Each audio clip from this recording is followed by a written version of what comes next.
Olá, irmãos amados, graça e paz a todos. Sejam muito bem-vindos ao novo canal Uma Mente em Cristo. E hoje, para honra e glória do nosso Pai, faremos a leitura do 163º dia, seguindo com o livro de 1 Reis, capítulo 9, versículo 1, ao capítulo 10, versículo 29. Livro de Atos, capítulo 8, versículos 14 ao 40. Livro de Salmos, capítulo 130, versículos 1 ao 8, e Provérbios, capítulo 17, versículos 2 e 3. Amados, a partir de hoje todas as leituras serão postadas exclusivamente no canal Uma Mente em Cristo. Eu estou muito feliz de ter você aqui com a gente e seja muito bem-vindo. Antes de iniciarmos a leitura, vamos agradecer ao nosso Pai e pedir a direção para o estudo? Pai amado, graças te damos por tudo. Te agradecemos pelo teu amor, pelo teu cuidado, pelo teu sustento. Te pedimos perdão por todos os nossos pecados e te pedimos que o Espírito Santo de Deus nos dê a direção nessa leitura, para que nós tenhamos entendimento da tua palavra de acordo com a tua vontade. Que esse estudo venha aproximar a nossa vida da tua presença. Que assim seja em nome do Senhor Jesus Cristo. Amém. Livro de 1 Reis, capítulo 9, versículo 1 ao capítulo 10, versículo 29.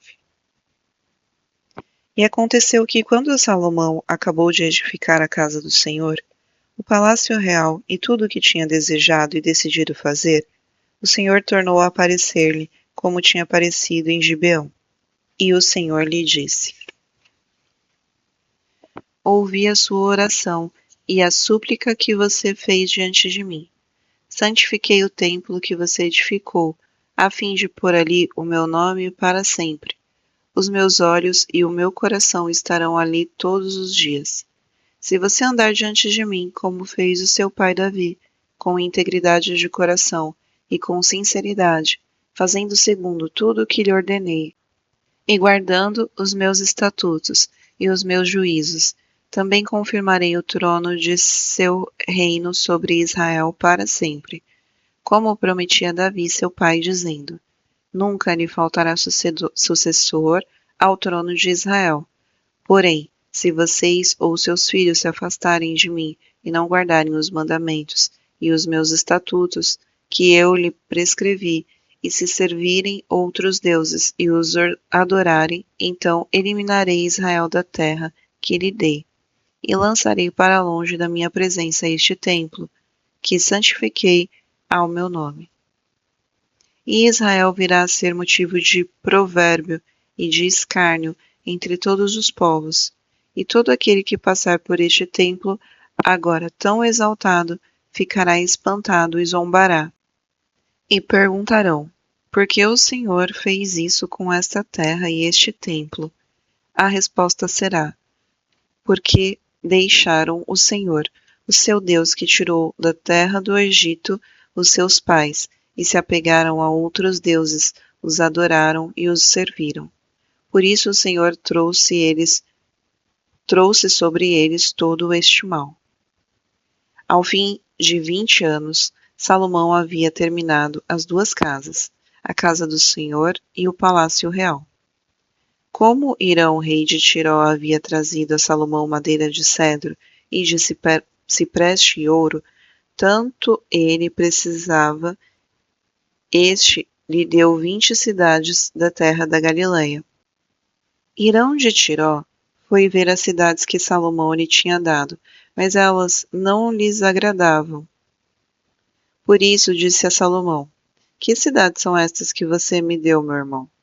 E lhes deram o nome de Terra de Cabul, que é usado até o dia de hoje.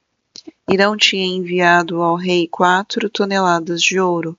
A razão por que Salomão impôs o trabalho forçado é esta: construir a casa do Senhor, o seu próprio palácio, a fortaleza de Milo e a muralha de Jerusalém, bem como Azor, Megido e Gezer, porque Faraó, rei do Egito, havia atacado e conquistado Gezer, queimando a cidade e matando os cananeus que moravam nela, entregando-a como dote à sua filha, mulher de Salomão.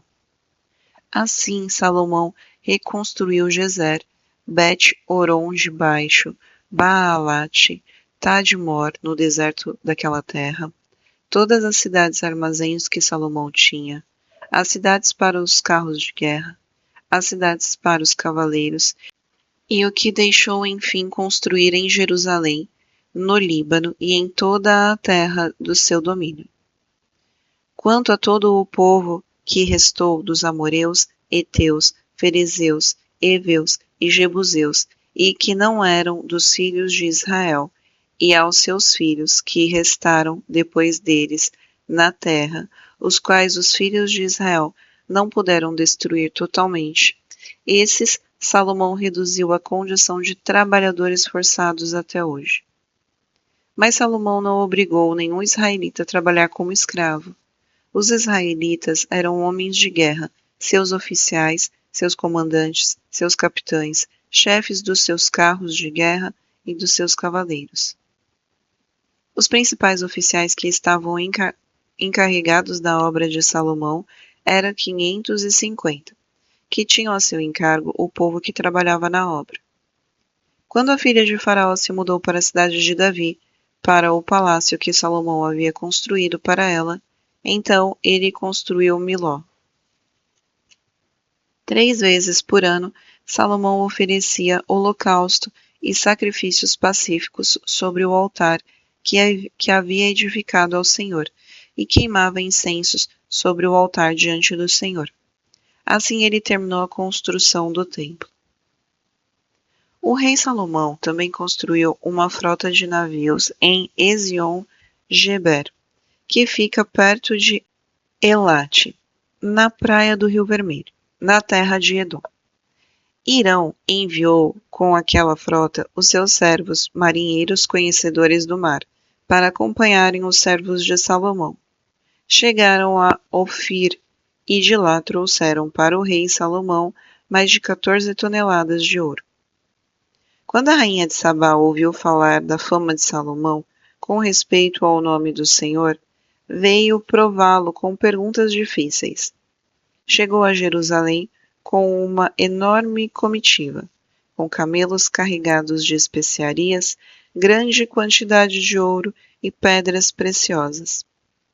Ela se apresentou diante de Salomão e lhe expôs tudo o que trazia em sua mente. Salomão respondeu todas as perguntas que ela fez, e não houve nada profundo demais que o rei não pudesse explicar.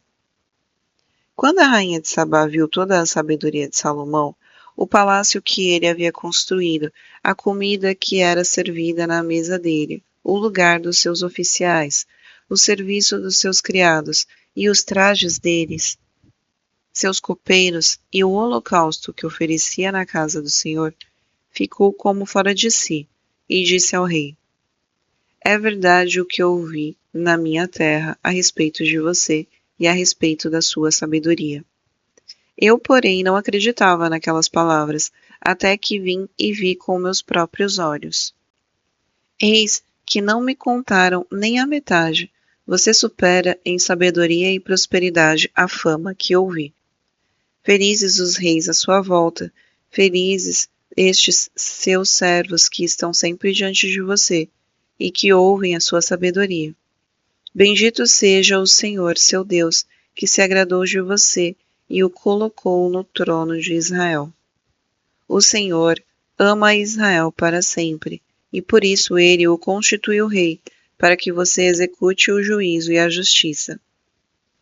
Ela entregou ao rei 4 toneladas de ouro, grande quantidade de especiarias e pedras preciosas. Nunca mais veio especiarias em tanta abundância como a que a rainha de Sabá ofereceu ao rei Salomão. Também os navios de Hirão que transportavam ouro de Ofir traziam de lá quantidade de madeira, de sândalo e pedras preciosas. Destas madeiras de sândalo o rei mandou fazer corrimões para a casa do Senhor e para o palácio real, bem como harpas e liras para os cantores. Tal madeira nunca se havia trazido para ali, nem se viu mais semelhante madeira até o dia de hoje. O rei Salomão deu à rainha de Sabá tudo o que ela quis e pediu, além de tudo o que lhe deu por sua generosidade real. Então ela voltou e foi para sua terra, ela e os seus servos. O peso do ouro que se trazia a Salomão a cada ano era de cerca de 23 toneladas, além do que entrava dos vendedores e dos negociantes, de todos os reis da Arábia e dos governadores da terra. O rei Salomão fez 200 grandes escudos de ouro batido, empregando 7 quilos e 200 gramas de ouro em cada escudo. Fez também 300 escudos menores de ouro batido, empregando 1 quilo e 800 gramas de ouro em cada escudo. E o rei pôs na casa do bosque do Líbano. O rei fez também um grande trono de marfim e o cobriu de ouro puríssimo. O trono tinha 6 degraus e um encosto do trono. Ao alto era redondo.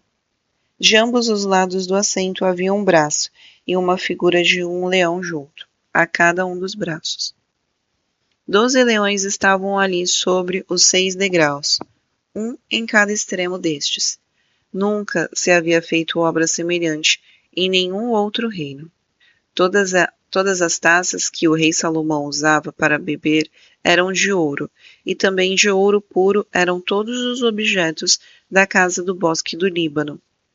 Não havia nada de prata, porque nos dias de Salomão nem se dava nenhum valor a ela. Porque o rei tinha no mar uma frota de Tarsis, junto com os navios de Irão. De 3 em 3 anos, a frota voltava de Tarsis, trazendo ouro, prata, marfim, búzios e pavões.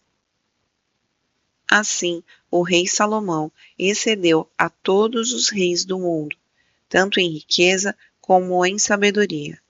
Todo o mundo queria ver Salomão para ouvir a sabedoria que Deus tinha posto no coração dele. Cada um trazia o seu presente, objetos de prata e de ouro, roupas, armaduras, especiarias, cavalos e mulas. E foi assim, ano após ano. Salomão juntou carros de guerra e cavaleiros. Tinha 1.400 carros de guerra e 12.000 cavaleiros, que espalhou pelas cidades onde mantinha os carros, deixando uma parte junto ao rei em Jerusalém. O rei fez com que em Jerusalém a prata fosse tão comum como as pedras e os cedros fossem tão numerosos como os sicômoros que estão em Cefelá.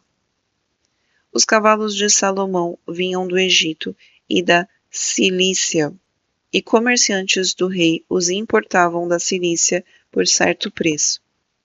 Importava-se do Egito um carro de guerra por 600 moedas de prata e um cavalo por 150. Nas mesmas condições, as caravanas os traziam e os exportavam para todos os reis dos heteus e para os reis da Síria.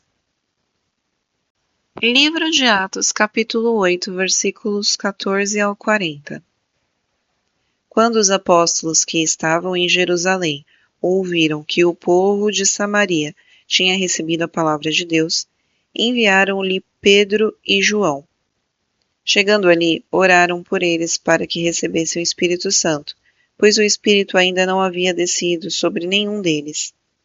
Tinham apenas sido batizados em nome do Senhor Jesus. Então lhes impuseram as mãos e eles receberam o Espírito Santo.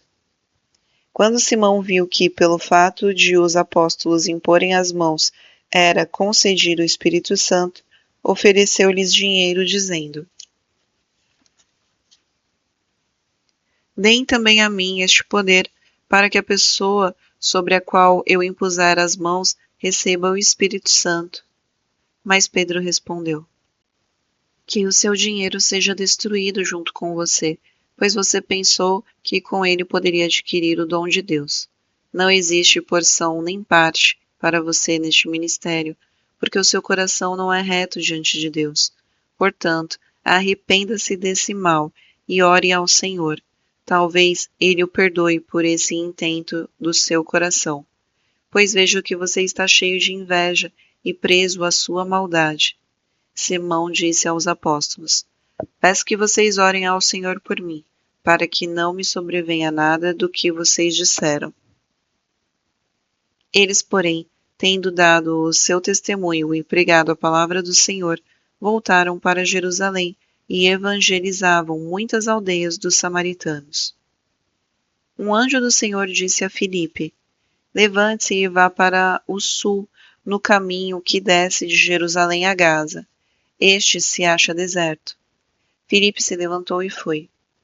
Havia um etíope, eunuco, alto oficial de Candace, rainha dos etíopes, o qual era superintendente de todo o seu tesouro.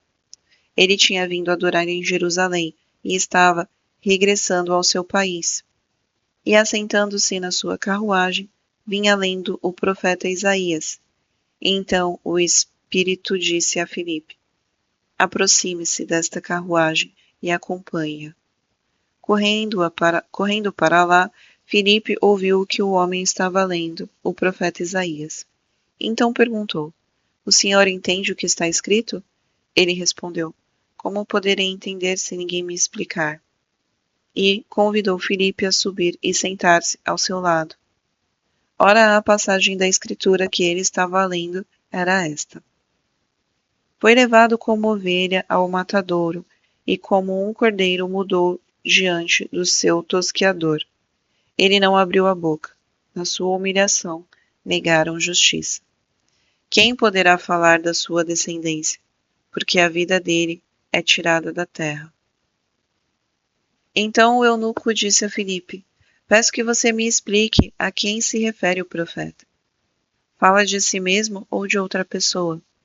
Então Filipe explicou, e começando com esta passagem da Escritura, anunciou-lhe a mensagem de Jesus. Seguindo pelo caminho, chegaram a certo lugar onde havia água. Então o eunuco disse: Eis aqui água. O que impede que eu seja batizado? Filipe respondeu: É nisto se você crê de todo o coração. Então ele disse: Creio que Jesus é o Filho de Deus. Então mandou parar a carruagem, ambos desceram a água e Filipe batizou o eunuco. Quando saíram da água, o Espírito do Senhor arrebatou Filipe e o eunuco não o viu mais. E este foi seguindo o seu caminho cheio de alegria. Mas Filipe foi visto outra vez em Azoto e, seguindo viagem, evangelizava todas as cidades até chegar a Cesareia. Livro de Salmos, capítulo 130, versículos 1 ao 8. Cântico de peregrinação. Das profundezas clamo a ti, Senhor. Escuta, Senhor, a minha voz. Estejam alertas os teus ouvidos a minhas súplicas. Se tu, Senhor, observares iniquidades, quem, Senhor, poderá escapar? Mas contigo está o perdão, para que sejas temido. Aguardo o Senhor, a minha alma o aguarda. Eu espero na sua palavra, a minha alma anseia pelo Senhor, mais do que os guardas anseiam pelo romper da manhã. Mais do que os guardas pelo romper da manhã, espere Israel no Senhor. Pois no Senhor há misericórdia, nele temos ampla redenção. É ele quem redime Israel de todas as suas iniquidades. Livro de Provérbios, capítulo 17, versículos 2 e 3. O escravo sábio dominará sobre o filho que causa vergonha, e entre os irmãos terá parte na herança. O crisol prova a prata, e o forno prova o ouro, mas o Senhor prova os corações.